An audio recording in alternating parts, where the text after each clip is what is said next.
Live with studios in Midland and Odessa, you're watching CBS7 First Alert News at 9 on the CW West So we Texas. need the assistance of the public to be aware of this so that they can report it to us and so that we can go out there and save victims of, from this crime, be able to rescue people, then also put the criminals in jail. January is National Human Trafficking Awareness Month, but Texas DPS is making sure that people are watching out for it year-round. In just a few minutes, we'll hear about how you can help spot a human trafficking operation. Good evening, and thanks for joining us here for CBS 7 News at 9 on the CW. And thanks to those of you joining us on our CBS 7 YouTube page. I'm Jay Hendricks. We start tonight with a story that is all new here at 9. This man you're about to see, Christopher John Olmos, has been arrested and charged for continuous sexual abuse of a child. The Midland County Sheriff's Office obtained his arrest warrant and located him yesterday with the help of the U.S. Marshals Service. Now turning to a story that's only on CBS 7, Big Spring Police Department looking for a driver involved in a hit and run. It's been 2 days so far and no arrests have been made. The victim's family says they are still in shock from the incident and are now looking for an explanation. 2 days ago, Orlando Payan was walking with his motorcycle when an 18-wheeler struck him. He was taken to University Medical Center in Lubbock, where he had multiple surgeries in the last 2 days. He is expected to recover from them, but the trauma from being hit by an 18-wheeler could follow not only him, but also could follow his family. I want, this driver to be held accountable for what he's done to my family. And I want this company to be held accountable for who they're hiring and allowing to drive these giant vehicles. The Big Spring Police Department does have some leads, but they are still investigating. And we will, of course, keep you updated as we get more information. If you're interested in helping out the family, go to our website at CBS7.com. We also have an update for you now on a suspicious package that was found in the 300 block of North Jackson earlier today. These pictures you're about to see are from the city of Odessa. Odessa PD's explosive device unit was there as a precaution and nearby businesses were evacuated. But the city says the scene was clear and that there was no threat to the public. According to the city, the bomb squad used an X-ray machine to investigate and found that it was only a box of clothing. The Andrews Police Department now able to recover stolen vehicles thanks to new technology that detects a license plate and its history. Stolen vehicles have been a problem across West Texas, and one of the main goals of the license plate reader system is to help reduce the amount of car thieves with a wide lens that can scan up to 4 lanes and works at night. When a car passes by the system, the LPR can detect if it's been stolen and provide a reading of the license plate history. I think it's definitely going to help us as far as the recovery of stolen vehicles. It already has. We've had several cases where we've been able to recover not only our stolen vehicles, but vehicles from Midland, Odessa, and surrounding agencies. All of the police cars in Andrews are now equipped with the LPR system, and the Andrews police already have recovered 2 stolen vehicles, one from Midland, one from Odessa. Over the last several weeks, we have told you about human trafficking stories from victims to over 50 arrests made in connection to human trafficking. And while January was Human Trafficking Awareness Month, Texas DPS says they are making sure that human trafficking awareness is every month. Since 2019, DPS's Criminal Investigation Division has seen over a 200% increase in cases. With the arrest made last month and because of an increase in human trafficking in the Basin, Texas DPS plans on doing more sting operations like the one held last month. Throughout the entire year, we'll be doing different types of investigative operations in order to rescue victims, in order to arrest more traffickers, more smugglers, and then also put that awareness out that engaging in this is illegal. And so we'll also go after the demand and the buyers. There is no age limit or gender that will stop these traffickers, and even with Texas DPS arresting over 4 dozen individuals involved in human trafficking, they still need West Texans' help by stopping human trafficking by reporting any suspicious behavior. Some of those behaviors you can look out for include someone who looks malnourished or showing signs of abuse. Also, they may lack an official identification and is addicted to a controlled substance, or it seems to adhere to a scripted or rehearsed response to any social interaction. We're going to talk your weather forecast now. If you've been outside, you know a change is headed this way. In fact, it's already hit us. Meteorologist Sawyer McElroy joins us now. Temperature's already dropping. Yeah, we have a cold front rolling through portions of the area right now, made its way through the majority of the region, so we are seeing the changes out there. Current temperatures across the state, 20s, 30s, 40s, 50s, 60s, and still hanging on to some 70s in southern Texas at the present time. Looking at our current temperatures closer to home, 30s, 40s, and some 50s, 42 in Midland, 43 in Odessa, 49 in Fort Stockton, hanging on to 57 in Presidio. Winds overall not too bad, anywhere from about 10 to 15 miles per hour. Seeing a little bit gustier conditions where that front is currently draped across the region. And we are seeing wind chills down into the 30s for Midland, Big Spring, Andrews, Lamesa. So definitely starting to feel those changes out there tonight. We are seeing clearing skies though, which is good because we've seen those clouds sticking around over the past couple of days. As we head through tonight, we are going to see those clouds continuing to clear skies, cold conditions though, with overnight and early morning lows into the 20s for the majority of us. For our weekend, it's going to be a chilly start for our Saturday, warming slightly for our Sunday with temperatures back into the 50s and 60s, and lots of sunshine expected for the weekend. Sawyer, thanks very much. CBS7 has learned that the Ector County Utility District Board Vice President Sheila Black has died. ECUD releasing a statement today saying, quote, losing ECUD Board Vice President Sheila Black brings a great grief to the entire district board. Those who work closely with Sheila understood she was devoted to making a difference in West Odessa, end quote. Looking ahead, ECUD says they will begin to accept applications to fill this open position and say whoever is appointed will have to fill Black's term through November of 2026. ECUD expects to make an official appointment in one of the next two scheduled meetings in either March or April. Stick with CBS7 as we continue to learn more. The Midland Entrepreneurial Challenge has just finished, meaning 5 businesses won a share of $500,000. The business boot camp was led by the Midland Development Corporation and UT Permian Basin, and it lasted 6 weeks. Started with 62 businesses and ended with funding for 5 selected businesses. They got to learn about how to run their business and build a plan to continue growing it. Winners were also chosen based on a panel of judges assessing each of those opportunities for long-term success, and they receive a share of the $500,000. By providing these funds that are, interest-free, they're a grant, businesses are enabled to expand without having to worry about the access to capital. So it is a really tangible way for the Midland Development Corporation to help small businesses in Midland grow and succeed. One of the biggest issues facing small businesses, it tends to be a lack of funding. Thanks to the challenge, businesses like Pachuco's can now purchase the necessary equipment to cook and serve more customers, and Tall City Speech can hire more therapists to finish their renovations. So it really gave me a micro lens into the business, and I had to dive deep.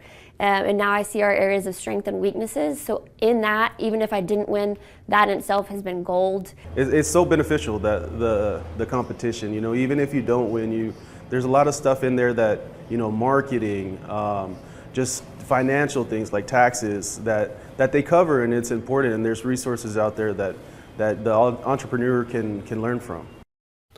The other 3 winners include Tall City Sneakers, Sable Controls, and Morph Health Optimization. Congratulations to all 5 of those businesses. A bipartisan group of lawmakers introduced a narrow border package in the House of Representatives today. It would crack down on illegal border crossings. It would also restore the so-called Remain in Mexico policy, which requires asylum seekers to return to Mexico until their case is ready for court in the U.S. It's an attempt to pressure Speaker Mike Johnson to act on the issue, although nothing is expected to happen soon because the chamber is on recess until the end of the month. More than 100 demonstrators took to the streets in El Paso to protest a controversial immigration law, Senate Bill 4. SB 4 makes entering Texas illegally a state crime. It also grants local and state law enforcement the power to arrest migrants. State judges will also have the ability to issue orders to remove them to Mexico. Governor Greg Abbott says his state has a right to protect itself against the president's border policies, but opponents say the law violates civil rights. The law is set to go into effect on March 5th. Meanwhile, a federal judge in Austin expressed skepticism over the law during a hearing on Thursday. The judge was hearing oral arguments over a motion for a preliminary injunction to block that law. The lawsuit was brought by the Justice Department and civil rights groups.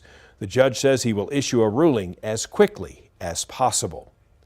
Still ahead, a huge blow to Donald Trump's business empire. We will break down the decision from a New York judge to penalize the Trump family's business hundreds of millions of dollars. The story is coming up.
A verdict in former President Donald Trump's civil fraud trial delivers a severe blow to his business empire.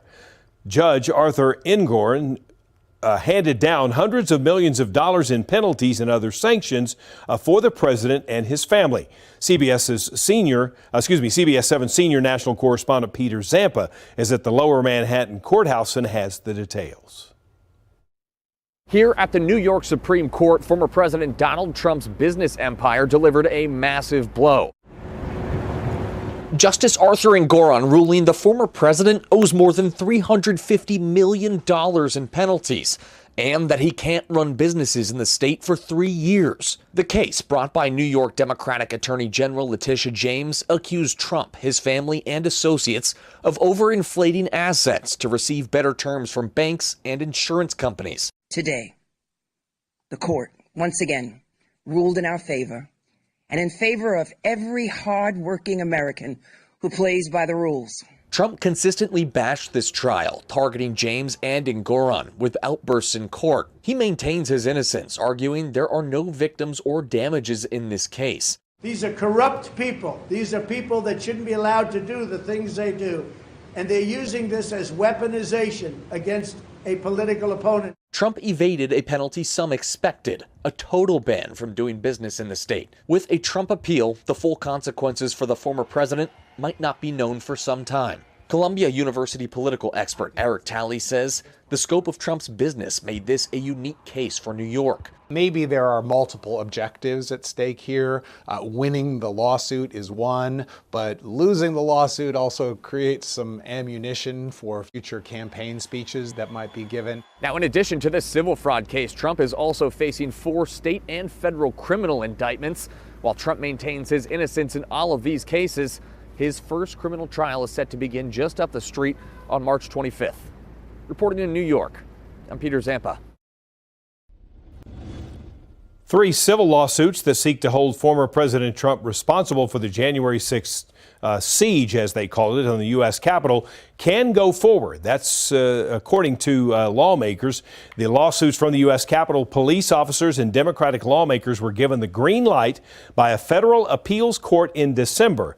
Now, lawyers for the former president didn't meet Thursday's deadline to ask the U.S. Supreme Court to determine if their client is protected by presidential immunity.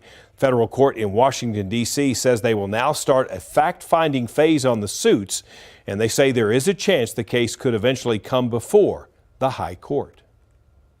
Well, we're seeing changes on the way out there tonight with that cold front rolling through, feeling those changes for our Saturday. But the good news is we are going to be warming up for the new week. I'll have all the details and what to expect coming up after the break.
Now, from the CBS7 First Alert Weather Center, here's meteorologist Sawyer McElroy.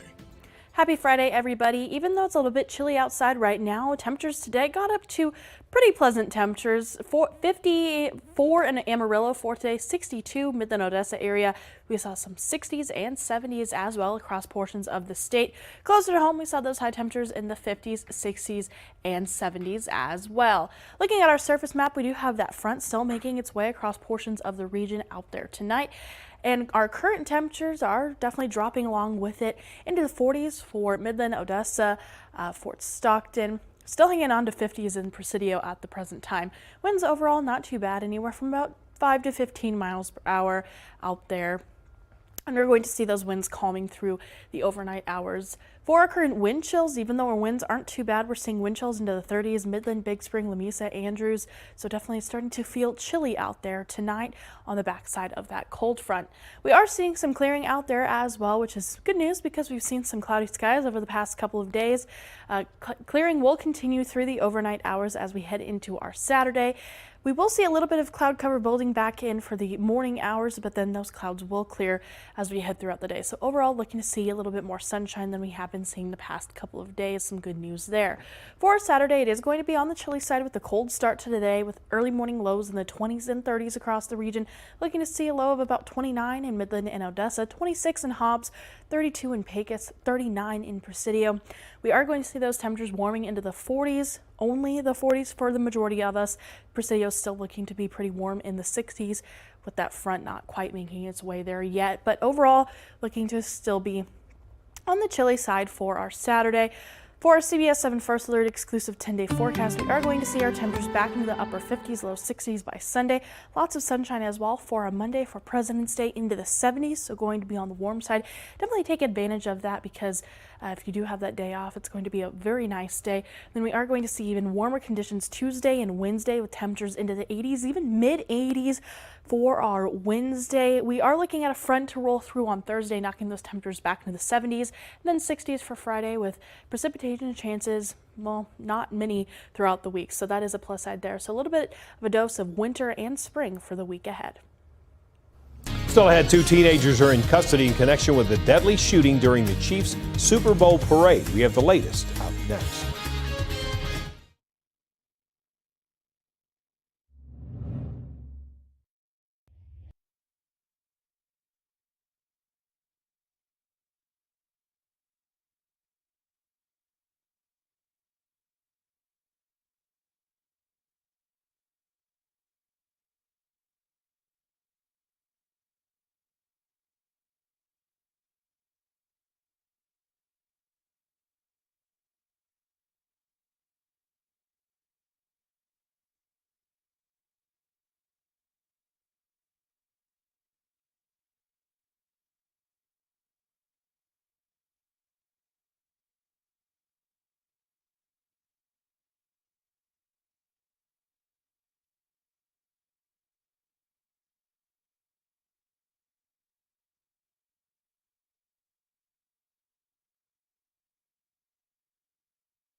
Tonight, 2 juveniles have been charged in connection with the mass shooting at the Super Bowl rally for the Kansas City Chiefs.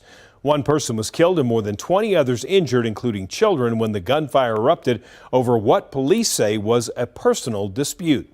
CBS's Charlie DeMar is in Kansas City, where he spoke to one of the youngest victims. New video released by TMZ Sports shows the depth of the chaos as shots rang out at Wednesday's Super Bowl celebration in Kansas City. Nearly half of the shooting victims, children, including 10-year-old Samuel Ariano, who attended the parade with his grandfather wearing his Patrick Mahomes jersey. The bullet went through the jersey right there. Yep. Samuel then showed us where he was shot. The bullet went through right here, and then it went like that. He's recovering now at home, the memories still fresh. I was just crying a lot. Yeah. You had to have been terrified. Yeah, I was terrified. I was traumatized. You haven't slept. Yeah, like if I would go to sleep, I would get nightmares, flashbacks. 2 juveniles are now facing gun-related and resisting arrest charges. Future hearings could determine if they'll be tried as adults, with more serious charges expected. Last night, a vigil for Lisa Lopez Galvan, who died, and the 22 others wounded.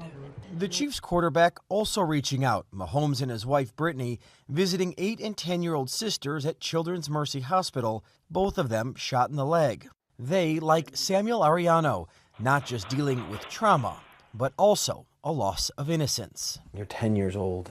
You were at a parade. You were having fun with your family. Do you think that you would be willing or go to kind of a large parade or gathering again? No. And why not? Because you never know what could happen. Police here in Kansas City now trying to determine the motive that led to this shooting. Investigators asking for help from people who attended this parade, specifically cell phone evidence that could help explain how a dispute ended in tragedy. Charlie DeMar, CBS News, Kansas City, Missouri. Still ahead, one 100-year-old woman is finally turning 25. Tell you how she's celebrating 2 milestones at once. Up next.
All right, before we go, an Oklahoma woman is about to turn 100 years old, but really it's only her 25th birthday. You probably figured this out by now. Mary Forsyth was born on February 29th, 1924. That means Leap Day.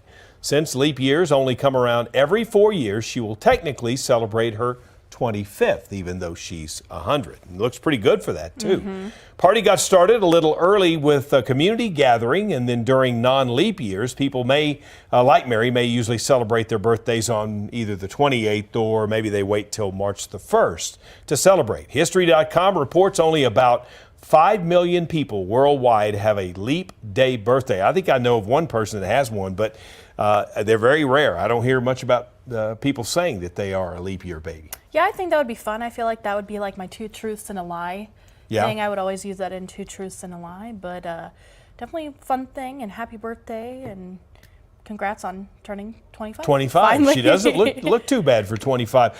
She had to bundle up like the rest of us if we're outside. Yeah, it's definitely chilly out there tonight. We are going to see temperatures rebounding nicely, though, into the new week, even into the 80s. All right. So all your thanks. Thanks for watching CBS 7 First Alert News at 9 on the CW. More news coming up tonight at 10.